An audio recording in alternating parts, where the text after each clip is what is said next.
A lot of things are always changing in plastic surgery. In the world of breast implants, it used to be we had a choice of saline implants, silicone implants. But today, silicone implants come in lots of different varieties and lots of different styles. Silicone implants these days come with material inside that's a little bit more moving in some cases a little bit firmer, so you can customize the exact firmness of the implant for the patient's particular problems. Other things that are changing, the use of fat.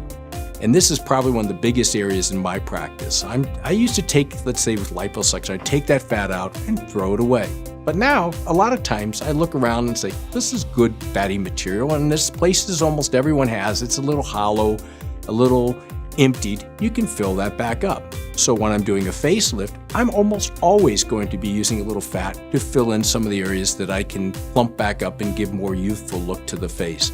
Or let's say I have someone I've done liposuction on their abdomen, but they may have a little loss of volume in the buttock area. I can add that now and fill up the buttock a bit.